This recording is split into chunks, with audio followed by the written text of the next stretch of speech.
Are you surprised, looking at Prodigy now, that it's still one of the biggest acts on the planet? Liam always, from the word go, had an amazing instinct, and I think he's got that for life, really, knowing exactly what it was he wanted to do, being incredibly uncompromising about it. And I learnt that, that's been the blueprint for everything we've done well on the label, really. It's been individuals like him, like Liam. And so there's actually not that much of a, there's not much of a change to me. In my mind, there's not that much of a change from what we were doing then to like what we're doing now with Adele. It's like, it's just an individual who's got a very, very strong idea of what they want to do. And, and I like working with people like that because I am also that type of individual. And I work well with other people like that because I know you can give someone like that a lot of space, just like I've had quite a lot of space to do what I wanted to do, give someone like an Adele or a Liam a lot of space to do what they want to do, and they'll get it right. It's great. It's not that difficult to do that. And I think the history of record companies has been, a lot of it has been about control or attempts at control. It's pointless. The better the artist is, the less they're going to be interested in control. Obviously now you've got this world of X Factor and stuff, that's about control. They successfully control people, but it's not, musically it's not interesting. So, the label has been about providing a platform for people who don't want to be controlled, and that's that's like a feeling, really. So is that in an A&R way as well, that you just let them get on with what they want to do, and you'll happily take their sort of guidance on the record and put it out as it is? Or, how involved do you get in, say like the last Adele record? Were you involved in the A&R of that? Yeah, she's a good A&R person. She knows what her records are meant to sound like. I don't make I'm not involved in making any other records that are anything like Adele's record. And as much as possible, that should apply with everyone I work with. I don't want to work with I like working with someone who does what they do incredibly well, and then if they do, then no one else does it. That's like the nature of it. And so then to help them, you've got to listen to what they're doing, and then you might be able to help bring it out a bit. But a lot of it is just getting out of the way and giving people the space and maybe the sort of encouragement, affirmation in a way, to say, yeah, that does sound good, but they know anyway. People know what they're doing. No, they sort of know that, I think. And I feel like it's been easier than anyone could possibly imagine on that basis, because it's been about gut feelings and instincts about the people, and those gut feelings and instincts are very similar to like that music fan thing of like, that bit of music that you feel. There's lots of music you enjoy, there's lots of music you like. There's not that much music that really, really like turns you inside out. And that's the feeling, that's what I look for, so that's what I look for with people, where there's that potential. Yeah, looking at your roster, past and present, White Stripes, M.I.A, Prodigy, Badly Drawn Boy, Dizzy, Adele. These are all really forceful, strong characters, and there must be something that, without getting too psychoanalytical, that sort of draws you into these crazy, driven people who then produce this amazing, inspired music. Yeah, well, that's right. I am one of those people, have got with a sort of a certain idea about what I want to do. Yeah. But my vision of that is about mostly is about a platform for other people to do it, and that's it's a very interesting thing to do as well. Obviously, it's very you're going to learn a lot from anyone like this. Yeah. Just by sort of listening, really. So if you feel like that, then are there ever any artists that you've sort of come across where you're just like, that is such an amazing record, and then you've kind of actually met them and either they haven't been a strong enough character or you've kind of clashed because you've got a strong personality as well, and you've just thought, this isn't actually going to work out, I'm not going to sign you? Yes. But you can't say who. Elton John. It must have happened. I don't know about the clashing bit. I can't particularly think of that. I think sometimes you can hear a bit of music and then meet the person, and there might be more of a desire to compromise than I'd hoped for. Yeah. But of course, I'm sure some people in that situation are hoping that that there's going to be a desire for an artist to compromise. Yeah. But I look for the opposite to that, because that's what makes it interesting.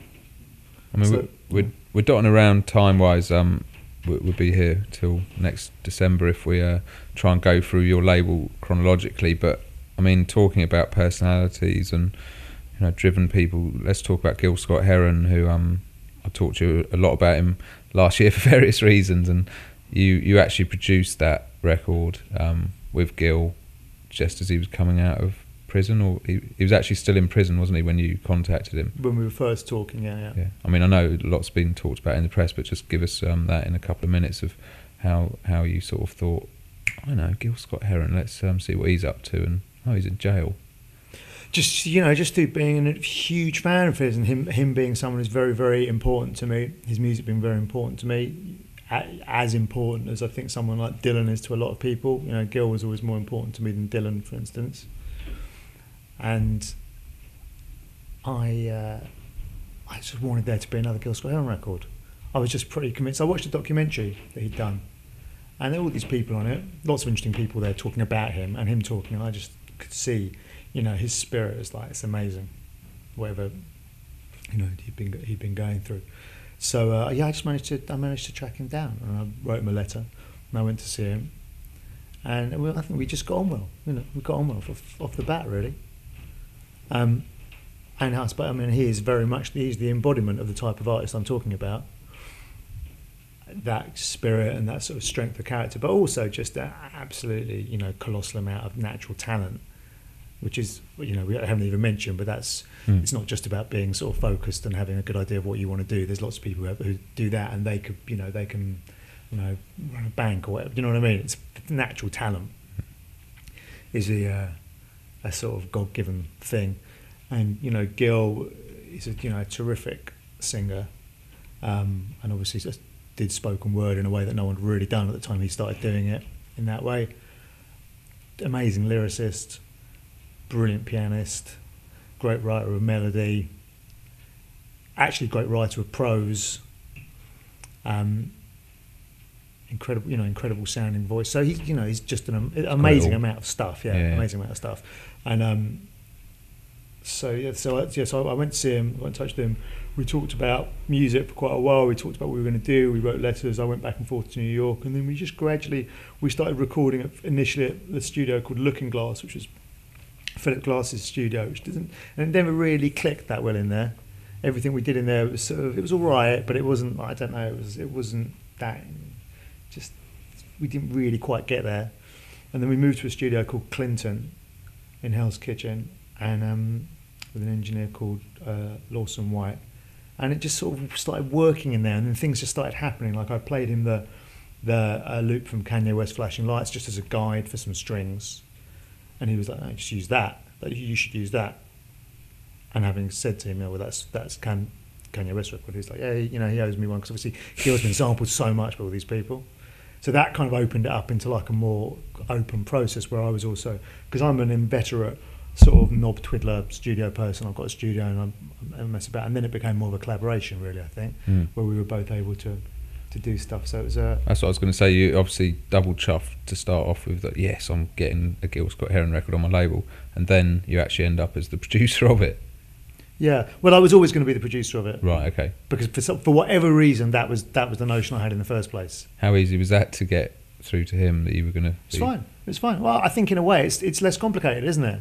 Because I wasn't sitting there saying, so we're going to do this thing and we're going to find someone to do this, and I was just saying we're going to do it, and we did.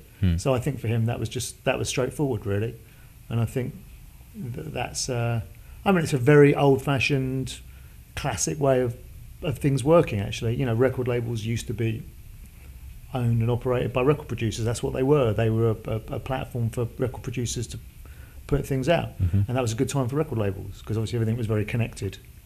And then there would also have been a sort of a promotion aspect to the record label, or a marketing aspect would have crept in, and gradually that just took over to the point where the record labels don't make the records anymore. Yeah. And that kind of gets farmed out. But it's like, no, for one thing, that's the most enjoyable bit. That's the most important bit. that's kind of the crucial bit, you know. And when we started off, that's what we were doing, you know.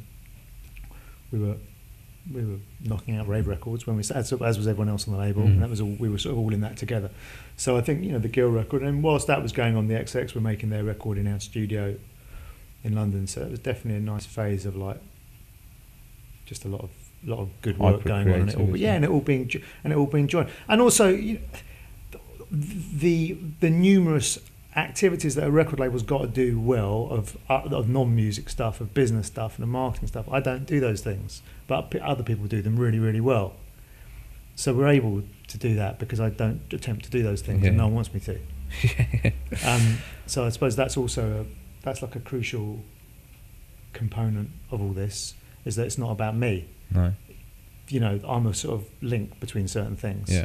But it's about a lot of people contributing. You know, and also a lot of it's not that visible, is it? The artists are visible. That's what, you know, as they should be. You know, today I am somewhat visible doing this with you, but there's a lot of stuff that's not that visible that obviously goes into these things working. That's why we want to talk to you and get all these nuggets out.